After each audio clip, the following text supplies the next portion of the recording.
तो मूवी की starting past को दिखाते हुए होती है, जहाँ पर हम एक रॉयल फैमिली को देखते हैं जिनके स्टैंडर्ड्स बहुत हाई होते हैं। और उसी में हम एक लड़के को देखते हैं जिसको एक सर्वेंट से प्यार हो जाता है, और वो ये बात अपने जब पेरेंट्स को बताता है और अपनी फैमिली को, तो वो उन पे हंसने लगते हैं कि तुमने क्या पसंद किया है, हमारे स्टैंडर्ड्स इतने हाई हैं और वो सिर्फ एक सर्वेंट है, हम तुम्हारी भी शादी किसी अमीर लड़की से करेंगे। और ये बात उस लड़के को बहुत बुरी लगती है और वो अपनी फैमिली के प्रेशर में आके एक किसी अमीर लड़की से शादी कर लेता है। ये बात उस सर्वेंट को जब पता चलती है तो वो टूट सी जाती है, उसको बहुत बुरा लगता है। वो सोचती है कि आखिर अमीर लोग गरीबों में शादी क्यों नहीं करते, और इसी सोच में वो एक दिन सुसाइड कर लेती है, क्योंकि वो ये बात भुला ही नहीं पा रही थी। दूसरी तरफ हम देखते हैं कि रॉयल फैमिली को इस बात से कोई परेशानी नहीं थी, वो अपनी लाइफ में खुश थे, और उसकी माँ इन लोगों से रिवेंज लेना चाहती थी, अपनी बेटी की मौत का बदला। तो वो उन लोगों को तो उस रॉयल फैमिली के घर के बाहर जाती है और खड़े होकर उनको कर्ज देती है, कहती है मैं तुम लोगों को कर्ज देती हूँ कि जब भी तुम्हारे ख़ानदान में कोई लड़की पैदा होगी तो वो उसका फेस पिक की तरह होगा और उससे कोई शादी नहीं करेगा और उसको कोई एक्सेप्ट भी नहीं करेगा। और ये बात उस लड़की के लिए बहुत अफसोसनाक होगी और वो एक दिन सुसाइड कमिट कर लेगी, और ये कर्ज तब तक ख़त्म नहीं होगा जब तक कोई उसको एक्सेप्ट ना करे। और ये कर्ज देते ही वो वहाँ से दुखी दिल के साथ चली जाती है। अब दिन गुजरते जाते हैं, साल गुजरते हैं, और रॉयल फैमिली में जनरेशन बढ़ती थी। जनरेशन वाइज हर दफ़ा उनका वहाँ पे बेटा होता है। 5 दफ़ा उनके बेटे हो चुके थे, और जाहिर सी बात है फिर वो ब्राइड्स उनके लिए बाहर से लेके आया करते थे। लेकिन इस दफ़ा जब उनके बेटे की शादी होती है तो सब एक्सेप्ट कर रहे होते हैं कि इनका भी एक बेटा ही होगा, लेकिन जब वो देखते हैं तो उनकी बेटी होती है और वो बिल्कुल पिक की तरह होती है। उसके कान और नाक बिल्कुल पिक की तरह होते हैं, जैसे कि उस विच ने उनको कर्ज दिया था। ये देखिए उसकी माँ बहुत परेशान हो जाती है, लेकिन उसका हस्बैंड कहता है हम इसे सर्जरी करवा लेंगे, और वो उसका नाम पेनोल्फी रख देते हैं। और वो कहता है हम इसे सर्जरी करा कर ठीक करवा लेंगे। लेकिन तभी वहाँ पे डॉक्टर आ जाता है और वो कहता है कि सॉरी, इनकी सर्जरी भी नहीं हो सकती, क्योंकि ये बहुत ही ख़तरनाक काम है और इसमें इसकी जान भी जा सकती है। तो ये सब लोग इसकी सर्जरी नहीं करवाते और उसको वापस घर ले आते हैं। अब ये बात एक भी बात न्यूज़ में भी चली जाती है कि एक पिक लड़की पैदा हो गई है जिसकी नाक और कान बिल्कुल पिक की तरह हैं, और ये उनको सबको उस विच का कर्ज याद आ जाता है जो कि उन्होंने रॉयल फैमिली को दिया था। एक दिन पेनोल्फी की माँ उसको लेके खड़ी होती है, तभी वहाँ पे एक फ़ोटोग्राफर आ जाता है जो कि उनकी पिक लेना चाहता है ताकि सब लोग इस लड़की का चेहरा दे सकें। लेकिन पेनोल्फी की मदर उसको हिट कर देती हैं और उसको विंडो से बाहर फेंक देती हैं, क्योंकि वो नहीं चाहती थी कि उनकी बेटी दुनिया के सामने आए और दुनिया उसको देख सके। अब वो लोग एक ड्रामा करते हैं कि पेनोल्फी मर गई है और उसकी कॉफिन के सामने खड़े होकर रो भी देते ताकि सबको ये रियलाइज़ हो जाए कि ये मर चुकी है। वहाँ पे वो फोटोग्राफर भी होता है जो कि सब कुछ देख रहा होता है। अब सब लोग समझते हैं कि पेनोल्फी मर गया, लेकिन पेनोल्फी ज़िंदा होती है, और ये लोग पेनोल्फी को अपने घर में ही रखते हैं, उसकी परवरिश करते हैं। क्योंकि अब दुनिया को लग रहा था कि पेनोल्फी मर चुकी है, क्योंकि इन्होंने ड्रामा जो किया था, लेकिन किसको क्या पता था कि पेनोल्फी ज़िंदा है और इन्होंने ये झूठा ड्रामा किया है। अब वो लोग पेनोल्फी को घर के अंदर रखते हैं, वहाँ पर उसको खाना खिलाते और उसको पढ़ाते, सिखाते, लिखाते। बेशक पेनोल्फी बाहर नहीं जाती थी, लेकिन वो लोग उसको घर के अंदर हर चीज़ देते थे, खिलौने, टॉयज़, सब कुछ, जिससे उसको ये कभी फील ना हो कि मैं बाहर नहीं जाती है। अब पेनोल्फी बड़ी हो जाती है और वो 18 ईयर्स की हो जाती है। अब उसकी माँ बहुत टेंशन में होती है कि मेरी बेटी इतनी बड़ी हो गई, अब उससे शादी कौन करेगा। लेकिन पेनोल्फी कहती है कोई बात नहीं मदर, किसी ने मुझे प्यार करना हो तो मुझे कर लेगा, आप परेशान मत हो। अब ये लोग एक मैरिज ब्यूरो से बात करते हैं और वहाँ पर बॉयज़ बुलाते हैं, लेकिन जो कोई भी पेनोल्फी को देखता था वो डर जाता था और वहाँ से भाग जाता था, क्योंकि वो डर जाता कि इनकी पेनोल्फी से पहली दफ़ा देखता तो वो सब डर जाते थे और वो लोग वहाँ से भाग सकते थे, क्योंकि पेनोल्फी बिल्कुल पिक की तरह लगती थी। अब यहाँ पे सारे लड़के, अब वो लोग सब लड़के देखते हैं, लेकिन उनमें से कोई भी एक्सेप्ट नहीं करता। अब ये लोग एक एग्रीमेंट बनाते हैं कि जब भी आप लोग अगर आएंगे, आप बेशक हमारी बेटी को पसंद मत करें, लेकिन आप लोग बाहर जाकर ये बात नहीं बताएंगे कि हमारी बेटी ज़िंदा है अभी और ये अभी मरी नहीं है। तो उसके बाद सब एग्रीमेंट करते हैं, लेकिन एक दिन वहाँ पे ना एक बहुत ही बदतमीज़ इंसान आता है, वो बहुत ही बैड बॉय होता है, और वो जाकर सब बैठ सबको बताता है कि पेनोल्फी ज़िंदा है, और ये बात न्यूज़ में भी आ जाती है। और जब वो बंदा जाके पुलिस स्टेशन में बताता है कि वो एक उनके घर एक पिक लड़की है, तो वो पुलिस कहते हैं कि तुम बहुत बहकी बहकी बातें कर रहे हो, तो तुम यहाँ से चले जाओ। वहाँ से जब बाहर जाता है तो ग्लिन देखता है कि न्यूज़ में आता है कि एक पागल लड़का कह रहा है कि एक लड़की ज़िंदा है। तो ये पागल है, वो परेशान रहता है कि मैं झूठ कैसे बोल रहा हूँ। तो जाता है उस मैरिज ब्यूरो के पास, वो कहता है कि तुम्हारा दिमाग सही है, मैंने देखा है उसको, तुम खुद देख लो। तो वो कहता है तुम्हारा दिमाग ख़राब हो गया है, तुम यहाँ से जाओ। सिक्योरिटी को कॉल करता है, क्योंकि किसी को बिलीव तो था नहीं कि वो पेनेलोपी ज़िंदा है। सबको लगता था मर चुकी है और काफ़ी साल हो चुके थे। और तभी वहाँ पे वो न्यूज़ रिपोर्टर उसको देख लेता है। अब न्यूज़ रिपोर्टर के पहले कोई शादी चाहिए था उसके साथ, तो वो उसी बैड बॉय को अपने साथ मिला लेता है और वो कहता है कि हम दोनों पेनेलोपी की जो है ना इसलिए तो उसको रिवील करेंगे सबके सामने और ख़ुद को प्रूफ करेंगे कि हम सच कह रहे थे। और ये सुन के बैड बॉय भी मान जाता है, क्योंकि उस पर जो झूठी कर्ज लगाया हुआ था, और वो भी मान जाता है कि हाँ ठीक है, हम दोनों मिल के पेनेलोपी को रिवील कर देंगे कि वो ज़िंदा है, वो मरी नहीं है। अब वो लोग एक रिपोर्टर को अपने साथ रखते हैं और वहाँ पे जब उनके घर जाता है तो वहाँ पे बहुत ज़्यादा बंदों की लाइन लगी होती है सबकी, तो वो उनकी लाइन के अंदर शामिल हो जाता है। अब वो जो रिपोर्टर था उसके ना कोर्ट के अंदर एक कैमरा लगा देता है, जिससे सबको यही लगे कि इसका कोई कैमरा नहीं है, लेकिन वो एक हिडन कैमरा था। और जब वो जाए तो वो उसकी वहाँ से पिक्चर क्लिक कर ले। अब ऐसा ही होता है, जब वो अंदर जाते हैं देखता है बहुत ज़्यादा लोग लड़के होते हैं, लेकिन जैसे पेनेलोपी वहाँ पे आती है तो सब डर के वहाँ से भाग जाते हैं, सिवाय उसी बंदे के जिसको उन्होंने सेलेक्ट किया था। और पेनेलोपी देख के बहुत हैरान होती थी, वहाँ से चली जाती है। अब सारे लोग वहाँ से चले गए थे, लेकिन मैक्स नहीं गया था। ऐसे पेनेलोपी अपने रूम में आती है तो वो एक मिरर में देखती है। वो वहाँ से मिरर से बाहर देख सकती थी, लेकिन मिरर वाला इंसान वहाँ पे देख नहीं सकता था। अब पेनेलोपी देखती है कि मैक्स तो अभी तक यहाँ से गया ही नहीं है, तो वो देखकर बहुत हैरान होती है। उससे पूछती है कि तुम अब तक यहाँ से क्यों नहीं गए। तो वह कहता है कि मैं यहाँ से नहीं जाऊँगा। तो वो पेनेलोपी कहती है तुम्हें ये बुक चाहिए, तुम्हें बुक ले जाओ अपने साथ। लेकिन वह कहता है नहीं, मैं तो आपसे मिलने आया हूँ और आप किधर हैं। लेकिन वो फिर ऐसा ड्रामा करता है कि मैं जा रहा हूँ, लेकिन वो गया नहीं। मतलब वो कहता है कि मैं कल दोबारा आऊँगा आपसे मिलने के लिए। ये सुन के पेनेलोपी को बहुत अच्छा लगता है। वो समझती है कि शायद ये मुझे सच में लव करता है, और वह बहुत खुश हो जाती है। और मैक्स तो कहती है कल तुम फिर आ जाना। और ये सुन के उसकी मदर भी बहुत खुश हो जाती है कि फाइनली किसी ने हमारी बेटी को पसंद किया है। अब वो सब बहुत खुश होते हैं। और जब वो रिपोर्टर पूछता है कि क्या हुआ, तो वो कहता है मैंने उससे बात की और मैं कल दोबारा जाऊँगा उनके घर। अब नेक्स्ट डे मैक्स जाता है उनके घर, और पेनेलोपी और वो दोनों मिरर से ही बातें कर रहे होते हैं। और वो पेनेलोपी के लिए ड्रम्स प्ले करता है और चेस भी खेलता है, लेकिन अब की बार वो मिरर से ही खेल रहे होते हैं और कहते हैं तुम बाहर आओ। लेकिन पेनेलोपी भी उसको मना कर देती है, अभी नहीं। तो इसलिए वो मिरर के ज़रिए चेस खेल रहे होते हैं। और मैक्स उसे कहता है कि मैं अब जा रहा हूँ, मैं फिर कल दोबारा आऊँगा। अब नेक्स्ट डे जब वो आता है तो वो ना जानबूझ के गलत पियानो बजाता है कि शायद पेनेलोपी दोबारा आ जाए मुझे सिर्फ पियानो बजाने के लिए। और पेनेलोपी वहाँ पे आ भी जाती है, उसको सिखाती है कि ये पियानो ऐसे प्ले करते हैं। लेकिन मैक्स जब पीछे मुड़ के देखता है तो वो डर जाता है एकदम से, क्योंकि उसने पहली बार पेनेलोपी को ठीक से देखा होता है। तो ये देखकर पेनेलोपी भी बहुत डर जाती है, लेकिन मैक्स कहता है सिर्फ उसकी नाक ही ख़राब है, बाकी इसका चेहरा तो बिल्कुल इंसानों की तरह है। तो ये देख के उसको पेनेलोपी अच्छी लगती है। लेकिन जैसे ही उसको वो टच करने लगता है तो वो एकदम से ना कैमरे में वो पिक्चर क्लिक हो जाती है। तो वो कहता है ओ नो, ओ शिट। तो वो पेनेलोपी समझती है कि शायद ये मेरी नाक का मजाक उड़ा रहा है। तो वो बहुत ऐसे डिसएग्री हो जाती है। वो कहती है तुम यहाँ से जाओ, और वो पेनेलोपी वहाँ से भाग जाती है। और वो अपनी मदर को कहती है इसको बोले यहाँ से चले जाओ और दोबारा ही हमारे घर कभी ना आए। मैक्स को कहता है, उसको समझाने की बहुत कोशिश करता है, लेकिन पेनेलोपी सुन ही नहीं रही थी। और मैक्स को बहुत बुरा लगता है कि मेरी वजह से उसका दिल इतना दुख गया है। अब वो अपनी मदर को कहती है कि मैं अब कोई लड़का यहाँ पे ना आए, किसी ने मुझे पसंद नहीं करना तो ना करे, मैं ऐसे ही रह लूँगी, मुझे कोई भी एक्सेप्ट ना करे।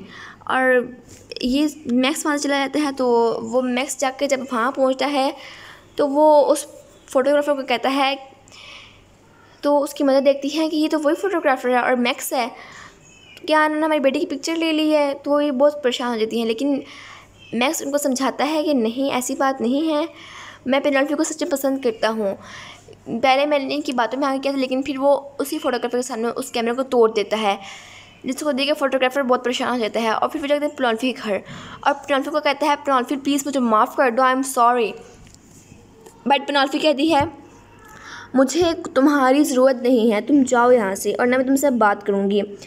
मैक्स उसको बहुत समझाता है कि मैंने जानबूझ के ऐसा नहीं किया था, लेकिन पेनॉल्फी उसकी एक बात नहीं सुनती और उसका कहती है just leave and go away, और वो उसकी मदर उसको वहाँ से बाहर ले जाती हैं।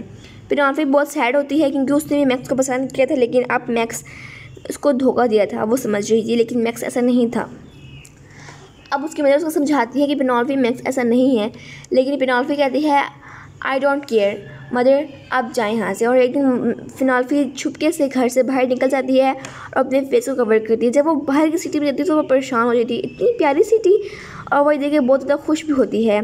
अब जब पेनॉल्फी की मदर को पता लगता है कि पेनॉल्फी घर से भाग गई है तो वो बहुत वरीड हो जाती हैं और पेनॉल्फी को फ़ोन करती हैं। पेनॉल्फी कहती है मदर, मैं यहाँ पे अकेले रहना चाहती हूँ, आप मुझे छोड़ दें, मैं अपनी ज़िंदगी खुद स्पेंड करूँगी, और वो एक होटल में रहने लग जाती है। अब मैक्स यहाँ पे बहुत सैड होता है क्योंकि उसको पेनॉल्फी की बहुत याद आ रही थी। अब जो उसकी मदर थी वो पेनॉल्फी को ढूंढ रही थी, किसी तरह हमें पेनॉल्फी का पता लग जाए। अब जब उस रिपोर्टर और उस बैड बॉय को पता लगता है कि पेनॉल्फी घर से भाग गई है, तो ये इनके पास एक गोल्डन चांस होता है, और जो बैड बॉय होता है वो पेनॉल्फी का स्केच बनाता है। और जब हम स्केच देखते हैं तो स्केच बहुत ज़्यादा ड्रॉइंग होता है क्योंकि पेनॉल्फी का रियल फेस ये तो नहीं था जो कि उन्होंने दिखाया था। अब जब पेनॉल्फी की मदर न्यूज़ देखती हैं तो उनको पता लगता है कि एक पिक लड़की है वो ये है। जब पेनॉल्फी खुद को देखती है तो वो बहुत ही ज़्यादा सैड हो जाती है कि मैं ऐसी तो नहीं दिखती जैसे कि उन्होंने मुझे बनाया है। तो ये सोच के पेनॉल्फी को बहुत बुरा लगता है, और वो एक दिन अपनी पिक्चर क्लिक करती है और उसी न्यूज़ रिपोर्टर को भेज देती है कि ये है मेरी पिक्चर। तो वो देखता है, वो कहता है पेनॉल्फी इतनी बुरी नहीं है, सिर्फ उसकी नाक ही बुरी पिक जैसी है, बाकी तो वो इंसान है। तो ये उसको बहुत बुरा लगता है। तो उसके बाद फिर वो पेनॉल्फी की पिक्चर होती है उसको देता है टीवी रिपोर्टर में, और क्या उसको ना दिखा देता है, और वो बैड बॉय को कहता है कि पेनॉल्फी इतनी बुरी नहीं जब तुमने उसको बनाया है। तो ये कहता है, वो सोच के बहुत बुरा उसको लगता है, वो कहता है आई एम सॉरी, सच में पेनॉल्फी ऐसी तो नहीं है। वहाँ पे मैक्स और पेनॉल्फी की बहुत याद आ रही थी, लेकिन पेनॉल्फी अपनी ज़िंदगी में बहुत खुश थी। अब वहाँ पे उसको ना एक लड़की मिलती है जो कि उसकी फ्रेंड बन जाती है, बेस्ट फ्रेंड, लेकिन पेनॉल्फी ने अभी तक उसको अपना फेस नहीं दिखाया था, फेस रिवील नहीं किया था।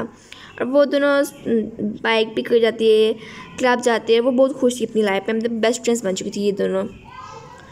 और उसके बाद ये एक दिन पेनॉल्फी जब जा रही होती है अपनी बेस्ट फ्रेंड के साथ, उसकी मदर उसको देख लेती हैं और उसकी मदर उसको आवाज़ करती है पेनॉल्फी इधर आओ, लेकिन पेनॉल्फी वहाँ सीधे से भाग जाती है और अपनी क्लब में आ जाती है अपने दोस्त के पास। लेकिन तभी वहाँ पे वो बेहोश हो जाती है। जब उसकी दोस्त उसको होश में लाने के लिए उसका मास्क हटाती है तो वो देखती है कि ये तो वही पिक गर्ल है, और ये देखकर वो हैरान भी हो जाती है। लेकिन तभी उसको वो हॉस्पिटल उसके घर लेके जाती हैं, उसकी मदर वहाँ आ जाती है। उसकी मदर कहती है तुम प्लीज़ किसी को मत बताना कि मेरी बेटी है। अब जब ये लोग हॉस्पिटल जाते हैं तो पेनॉल्फी को बहुत ज़्यादा ना रोशनी नज़र आती है। जब वो ना पर्दा हटाती है तो बाहर बहुत ज़्यादा फोटोग्राफर्स होते हैं, और ये देखो वो परेशान बहुत हो जाती है। फिर वो जाती है बाहर और लोगों को अपना फेस दिखाती है, और इससे ना सारे लोग बहुत खुश हो जाते हैं कि ये इतनी भी तो बुरी नहीं है पेनॉल्फी।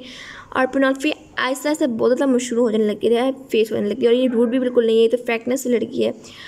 और उसकी मदर भी देख के बहुत खुश हो जाती हैं क्योंकि पेनॉल्फी बहुत मशहूर हो जाती है। और वो पहली बार पेनॉल्फी कहती हैं जाओ पेनॉल्फी, तुमने जहाँ जाना है तुम जाओ, बहुत खुशी खुशी। और वो अपनी फ्रेंड के साथ चली जाती है बाइक पे, क्योंकि वो बहुत ज़्यादा खुश थी कि मेरी मदर ने मुझे इजाज़त दे दी, और वो बहुत पॉपुलर हो गई थी। अब जो बैड गाय का फादर होता है वो एक मेयर बनना चाहता है, और वो अपने बेटे को कहता है कि तुम पेनॉल्फी से शादी करोगे और तुम पेनॉल्फी को मैरिज के लिए बोलोगे, क्योंकि जब पेनॉल्फी तो वैसे ऐसी तरह फेमस है, जब लोग देखेंगे कि मेरे बेटे की बेटी वाइफ है तो लोग मुझे ज़्यादा वोटिंग करेंगे और मैं इस सिटी का मेयर बन जाऊंगा। और वो बहुत लालची था। अब बैड बॉय कहता है मैं उससे शादी कैसे कर सकता हूँ, मैं नहीं करूँगा, लेकिन उसका फादर कहता है तुम्हें करनी ही पड़ेगी, तो तुम्हें सिर्फ पेनॉल्फी से शादी करनी है।